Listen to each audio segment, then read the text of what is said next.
Hey guys, thanks for tuning in. In this video, we're going to be talking about the difference between lead quality and lead quantity. My name is Wilber, and this is Vicente, and together we built a company that does lead management for gym owners using artificial intelligence. So, tell me, what is the real problem here? Like when gym owners say, hey, we just need more leads. What does that mean? I would say the main problem is just the waste of time that implies. Right, Yeah, I would say it's time, honestly. Like if you get a lot of like unqualified leads, you're gonna be able to, hey, how are you doing? You're gonna show the gym around, all this stuff, right. and that time can be used to current members or running more ads or more making better your offer. I So, would so is say the it's yeah, so is the problem because it's the question is, what is the real problem? Is it I need more leads or the leads that I'm getting are just not good enough?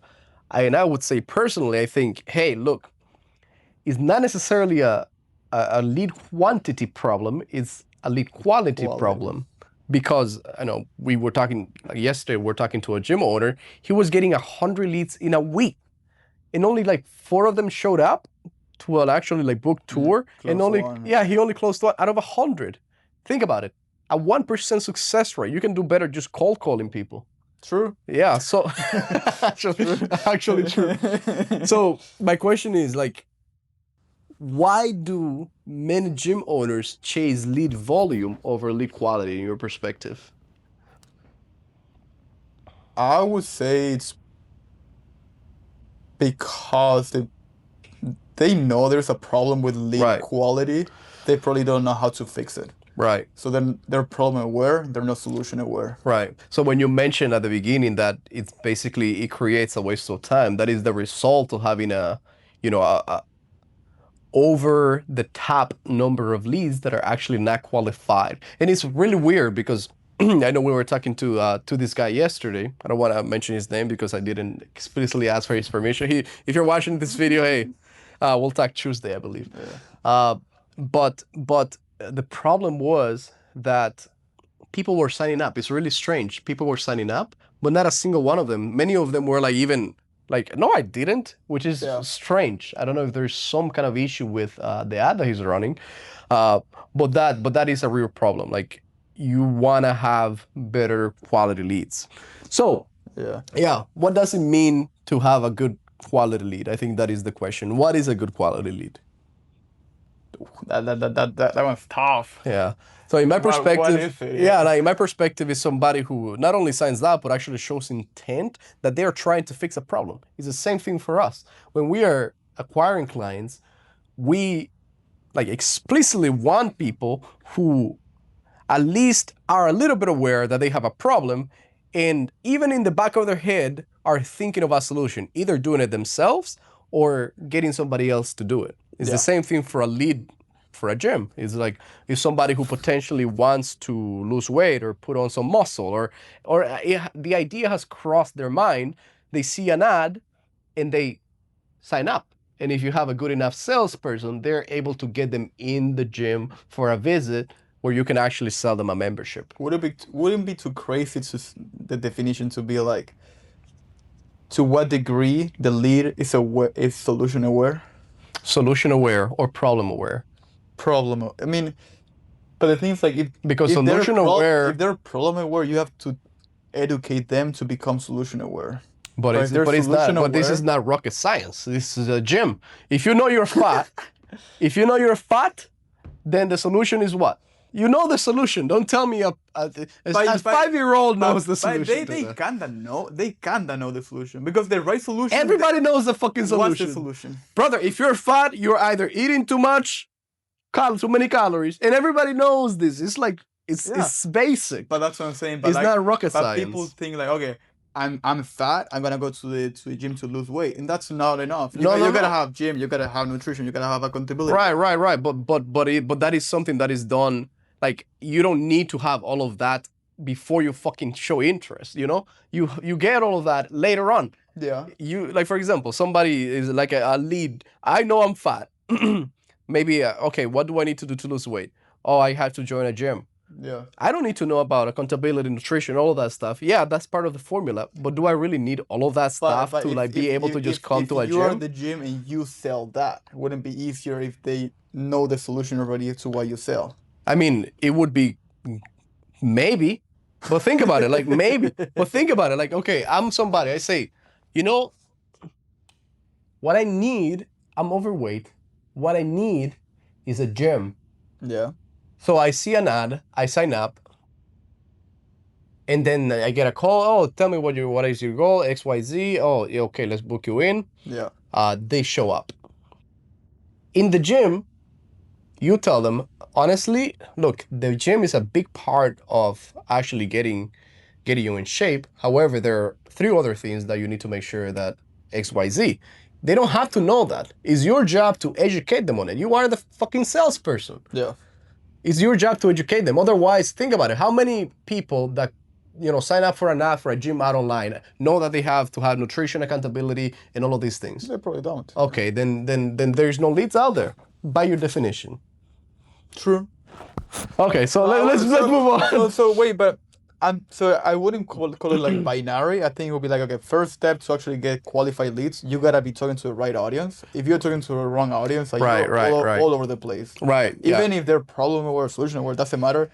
Right. Wrong audience, you're right. You're yeah. gone. Right. Gone. I mean, think about it in this example. Like, say you have a CrossFit gym, for you CrossFit gyms owners out there, and you're talking to your audience is older, and like your gym is targeting particularly older people. Think about it. Is that 65-year-old gonna join a CrossFit gym? No, very likely not. Unless that's your ideal client profile, and that's cool. Yeah. I mean, there might be some out there that are for older people. I'm not gonna disregard that, but you have to make sure that you're targeting the right people with your ads, and that comes with of course the message that you're putting out there, but also your and all the little like keywords you want to target. Exactly, all of that. You're not gonna be targeting like keyword burgers. Like, right. I mean, here's another good question. How do you, as a salesperson or a gym owner, whoever does your follow-up when you run ads, how do you determine if a person is a good lead or if they're just like a little bit curious? Tough. Let me think about it. Do you have one? I mean, it's difficult, but based on what we do is we have artificial intelligence that does all of this stuff. Like it does the follow-up, it does via all different modalities. What we see is that the AI performs best, of course, when a person is actually interested. Yeah. And when they're actually interested, they're putting intention behind the answers that they are giving. Like for instance, you ask, okay, tell me a little bit about what your goal is here. Like, what are you trying to do? We noticed in your form you said you wanted to lose weight. They say, actually, look, I got a little bit overweight, and I just don't like how I look right now. I want to potentially lose 15, 20 pounds, 30 pounds. You can see the intent. Yeah. There are other leads, however. We call them up. Who's this? No, I just noticed that you signed up online. See that your goal here is to lose weight. Do you have 30 seconds? Yeah, but make it quick. And you're like, okay, cool, I'll make it quick. No, so tell me what inspired you to want up XYZ? Yeah, no, I don't know. I just kind of saw the ad was kind of cool. Like, I don't know. Yeah. You see the difference between a person who actually has the intention to make a difference in their lifestyle versus somebody who potentially saw something interesting in an ad, or maybe they were just doom scrolling and interesting. So you're basically saying that to qualify the lead, let's imagine it's a path. You got a point A to point B. The lead, here's the free trial, here's actually the guy who saw the ad, and you gotta throw a little some rocks in the path and questions. They're kind of pain in the butt, but they're actually people who want the free pass and they're a good lead. They're gonna go through all those things. I mean, a good lead is just somebody who shows the intention behind the answers that they give when you actually communicate with them. Yeah. And you can tell okay, this person has a problem that they're trying to solve and they're intentional about solving it. Yeah. I feel like if you ask the right questions, they should be pretty receptive.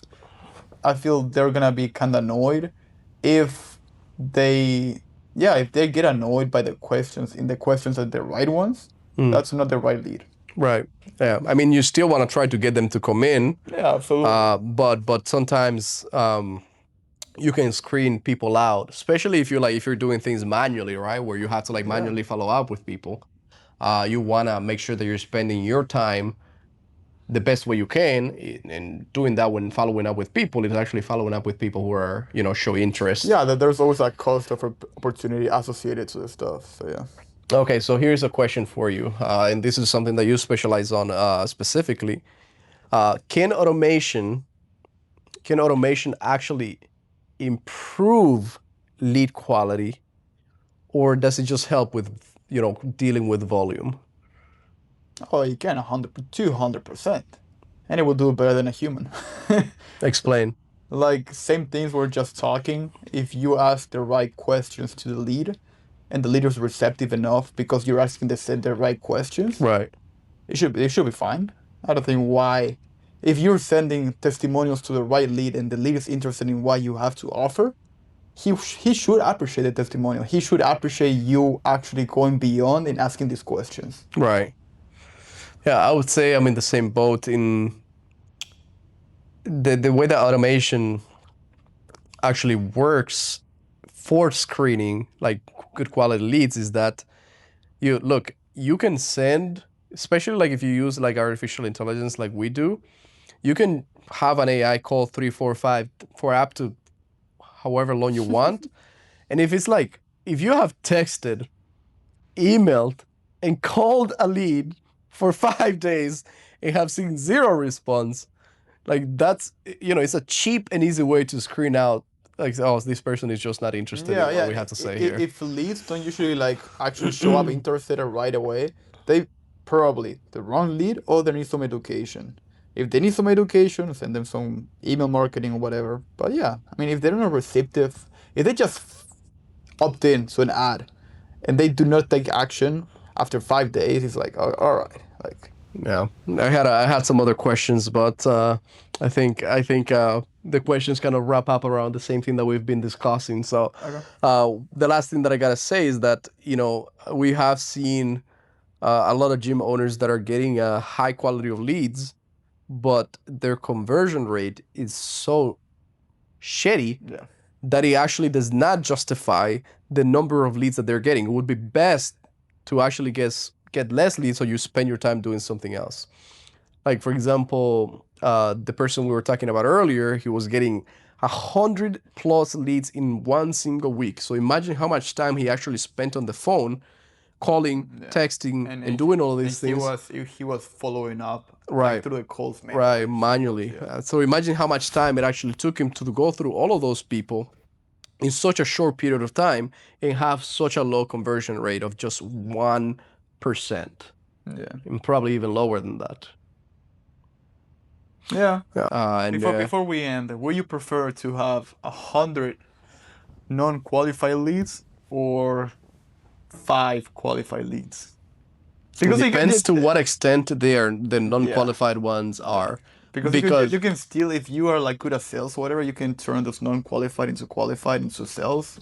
It falls so much actually more to the closing state than actually just having. Yeah, but does it even help you in the long term? Think about it, because you can sell somebody, but if they're not actually interested in making a difference in their life, will they stick around?